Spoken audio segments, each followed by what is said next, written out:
Hello everyone. चलिए आज की क्लास हम शुरू करेंगे। हमारा पहला प्रश्न देखिए, छत्तीसगढ़ का पहला सरकारी अंग्रेजी मीडियम कॉलेज कहाँ खुलेगा? सही जवाब है रायपुर। ऑप्शन नंबर 3 सही है। छत्तीसगढ़ का पहला सरकारी अंग्रेजी मीडियम कॉलेज रायपुर में खुलेगा। अंग्रेजी स्कूलों की सफलता के बाद राज्य सरकार अब अंग्रेजी मीडियम कॉलेज खोलने की तैयारी कर रहा है। अगला प्रश्न, हमारे देश का राष्ट्रपति भवन लगभग कितने एकड़ में फैला हुआ है? सही जवाब है 320 एकड़ में फैला हुआ है। यह विश्व के सबसे बड़े राष्ट्राध्यक्ष आवासों में गिना जाता है। वर्ष 1950 तक इसे वायसराय हाउस बोला जाता था। तब यह तत्कालीन भारत के गवर्नर जनरल का आवास हुआ करता था। इसका निर्माण सन 1912 में शुरू हुआ और इसे बनाने में कुल 17 साल लगे। इस भवन में 300 से ज़्यादा कक्ष हैं। यह इटली के रोम स्थित क्यूरनल पैलेस के बाद दुनिया का दूसरा सबसे बड़ा निवास स्थान है। अगला प्रश्न, छत्तीसगढ़ में कहाँ स्वामी विवेकानंद का 16वां स्मारक बनने वाला है? सही जवाब है रायपुर। ध्यान देंगे, छत्तीसगढ़ में रायपुर में स्वामी विवेकानंद का 16वां स्मारक बनने वाला है। मुख्यमंत्री विवेकानंद राष्ट्रीय युवा सम्मेलन में शामिल हुए। कार्यक्रम में जानकारी दी कि स्वामी विवेकानंद के अमेरिका में 3 और भारत में 12 स्मारक है। रायपुर में बनने वाला स्मारक स्वामी विवेकानंद का 16वां स्मारक होगा। अगला प्रश्न, भूमिहीन श्रमिकों को 7,000 रुपये प्रति वर्ष देने वाला पहला सरकार कौन है? सही जवाब है छत्तीसगढ़। अगला प्रश्न, WHO ने निम्न में से किसे ग्लोबल हेल्थ इमरजेंसी घोषित किया है? सही जवाब है मंकी पॉक्स। WHO ने मंकी पॉक्स को ग्लोबल हेल्थ इमरजेंसी घोषित किया। 75 देशों में इस वायरल बीमारी के 16,000 से ज़्यादा मामले रिपोर्ट हो चुके हैं। WHO के मुताबिक मंकी पॉक्स का संक्रमण शारीरिक संपर्क में आने, रैश या शरीर से निकलने वाले फ्लूइड्स, संक्रमित व्यक्ति के संपर्क में आए कपड़ों और बिस्तर आदि से दूसरों में फैल सकता है। अगला प्रश्न, छत्तीसगढ़ में राज्य शासन ने राज्य अलंकरण वीर हनुमान सिंह पुरस्कार के लिए किनका चयन किया है? सही जवाब है इतवारी राज। राज्य शासन ने राज्य अलंकरण वीर हनुमान सिंह पुरस्कार के लिए तीरंदाजी प्रशिक्षक इतवारी राज का चयन किया है। 24 जुलाई को रायपुर में आयोजित एक समारोह में मुख्यमंत्री भूपेश बघेल उन्हें सम्मानित करेंगे। अगला प्रश्न, हाल ही में केंद्र सरकार ने राजधानी रायपुर से किस स्थान के लिए 530 किलोमीटर के नए एक्सप्रेस वे को मंजूरी प्रदान की है? सही जवाब है हैदराबाद। रायपुर हैदराबाद नया एक्सप्रेस वे रायपुर से हैदराबाद के लिए नया एक्सप्रेस वे प्लान के लिए केंद्र सरकार ने मंजूरी दी है। अभी रायपुर से हैदराबाद जाने के लिए 780 किलोमीटर की दूरी तय करनी होती है। हैदराबाद की दूरी 530 किलोमीटर हो जाएगी। इसी तरह रायपुर से मध्य प्रदेश के लखनादौन सिवनी एक्सप्रेस वे रायपुर से सिवनी 300 किलोमीटर की सड़क बनेगी। अगला प्रश्न, हाल ही में किस सेवानिवृत्त सेना अधिकारी को संघ लोक सेवा आयोग UPSC का सदस्य नियुक्त किया गया है? सही जवाब है राज शुक्ला। सेवानिवृत्त सेना अधिकारी राज शुक्ला को संघ लोक सेवा आयोग का सदस्य नियुक्त किया गया है। वर्ष 2021 में परम विशिष्ट सेवा पदक प्राप्त करने वाले लेफ्टिनेंट जनरल शुक्ला का भारतीय सेना में 4 दशकों से अधिक का करियर है। अगला प्रश्न है, सरकार के प्रमुख स्मार्ट सिटी मिशन के तहत जारी स्मार्ट सिटी फंड के उपयोग में कौन पहले स्थान पर है? सही जवाब है तमिलनाडु।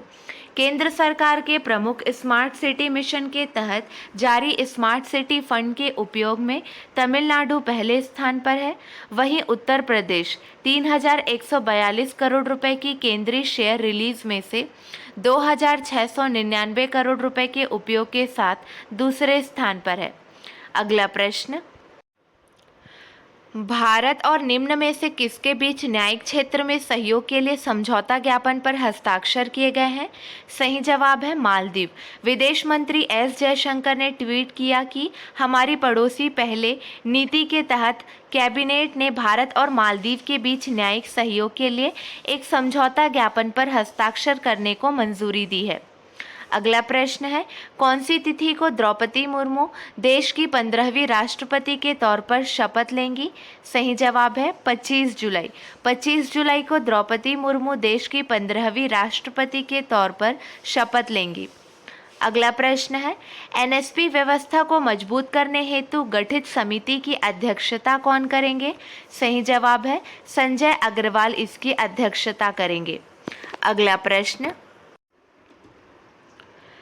छत्तीसगढ़ में नोनी सशक्तिकरण सहायता योजना के तहत पात्र श्रमिकों की बेटियों को आत्मनिर्भर व सशक्त बनाने के लिए कितने रुपए की आर्थिक सहायता राशि दी जाती है? सही जवाब है 20-20 हजार रुपए की आर्थिक सहायता दी जाती है। श्रम विभाग की मुख्यमंत्री नोनी सशक्तिकरण सहायता योजना के माध्यम से प्रदेश में 1464 से अधिक श्रमिकों की बेटियों को फायदा पहुंचाया गया है। छत्तीसगढ़ में नोनी सशक्तिकरण सहायता योजना के तहत पात्र श्रमिकों की बेटियों को आत्मनिर्भर व सशक्त बनाने के लिए 20-20 हजार रुपए की आर्थिक सहायता दी जाती है। मुख्यमंत्री नोनी सशक्तिकरण योजना का उद्देश्य श्रमिकों की बेटियों को सशक्त एवं आत्मनिर्भर बनाना है। 4th पॉइंट देखिए, ऐसी बेटियों को आत्मनिर्भर बनाने के उद्देश्य से तथा उन्हें शिक्षा, रोजगार, स्वरोजगार तथा उनके विवाह के लिए आर्थिक सहायता प्रदान करने के लिए राज्य सरकार द्वारा मुख्यमंत्री नोनी सशक्तिकरण सहायता योजना के तहत पात्र श्रमिक परिवार की प्रथम 2 बेटियों जिनकी उम्र न्यूनतम 18 वर्ष और 21 वर्ष से अधिक न हो तथा वह अविवाहित हो तथा ऐसे हितग्राही श्रमिक जिन्होंने मंडल को पूर्व में संचालित मिनी माता कन्या विवाह योजना का लाभ न लिया हो को लाभान्वित किया जाता है। यह भी जरूरी है कि पंजीकृत निर्माण श्रमिक की पुत्री कम से कम 10वीं क्लास पास हो। श्रमिक की 2 पुत्री को ही दिए जाने का प्रावधान है। अगला प्रश्न है, सिंगापुर में 22 और 23 जुलाई 2022 को आयोजित ESG पुरस्कार समारोह में छत्तीसगढ़ राज्य लघु वनोपज संघ सहित जगदलपुर और कोरबा के कितने महिला स्व सहायता समूह पुरस्कृत हुए? सही जवाब है 2। छत्तीसगढ़ राज्य बनने के उपरांत संभवतः यह पहला अवसर है जब महिला स्व सहायता समूह के सदस्य एक अंतर्राष्ट्रीय प्रतिष्ठित पुरस्कार प्राप्त करने के लिए विदेश यात्रा पर गए हुए हैं। अगला प्रश्न, निम्न में से किस गौठान में गोमूत्र के साथ नीम, करंज, पपीता, बेशरम व अमरूद पत्ती के मिश्रण से कीटनाशक दवा तैयार हो रही है? सही जवाब है चिर्रा गौठान। कामधेनु विश्वविद्यालय के लैब से इस दवा का उपयोगिता परीक्षण हो चुका है। किसानों को महंगे रासायनिक दवा से मुक्ति मिलेगी। साथ ही दवा तैयार कर रही महिला समूह की आत्मनिर्भरता बढ़ेगी। कोरबा ब्लॉक के ग्राम पंचायत चिर्रा के गौठान में यह कीटनाशक दवा तैयार हो रही है। अगला प्रश्न, देश की 15वीं राष्ट्रपति कौन बन गई हैं? सही जवाब है द्रौपदी मुर्मू। एनडीए की प्रत्याशी द्रौपदी मुर्मू देश की 15वीं राष्ट्रपति हैं। वे देश की पहली आदिवासी और दूसरी महिला राष्ट्रपति होंगी। काउंटिंग में मुर्मू ने विपक्षी प्रत्याशी यशवंत सिन्हा को तीसरे राउंड में ही हरा दिया। मुर्मू को जरूरी इलेक्टोरल वोट का 50% मत तीसरे राउंड में ही मिल गया। द्रौपदी मुर्मू 21 जुलाई 2022 को भारत की 15वीं राष्ट्रपति के रूप में चुनी गई। वह भारत की पहली आदिवासी महिला राष्ट्रपति बन गई है। उनका जन्म 20 जून 1958 को ओडिशा के मयूरभंज जिले के ऊपरबेड़ा गांव में एक संथाली आदिवासी परिवार में हुआ था। अगला प्रश्न, छत्तीसगढ़ में दलहन फसलों की खरीदी भी समर्थन मूल्य पर की जाएगी। अरहर और उड़द का निर्धारित दर कितने रुपए प्रति क्विंटल है? सही जवाब है 6600 रुपये। अरहर और उड़द का निर्धारित दर 6600 रुपये प्रति क्विंटल है और मूंग 7700 रुपये प्रति क्विंटल है।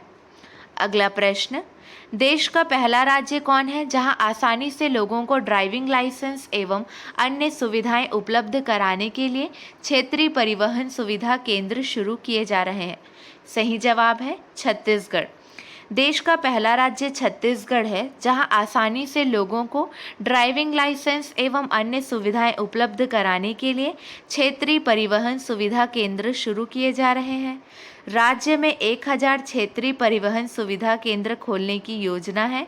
अकेले रायपुर में 40 केंद्र खुल रहे हैं। चलिए, आपके लिए 2 प्रश्न हैं, इसका सही जवाब आपको कमेंट सेक्शन में देना है। प्रश्न देखिए, किसानों की शिकायतों की ऑनलाइन सुनवाई एवं निदान के लिए तैयार किया गया किसान शिकायत निवारण पोर्टल पायलट प्रोजेक्ट के रूप में छत्तीसगढ़ राज्य में कब लॉन्च किया गया है? अगला प्रश्न, देश का पहला राज्य कौन है जिसने अपने किसानों को रबी सीजन 2022 के फसल बीमा दावा राशि का भुगतान देश में सबसे पहले किया है? चलिए, आज के लिए बस इतना ही। अगली वीडियो में मिलेंगे नए प्रश्नों के साथ। Keep watching and keep learning.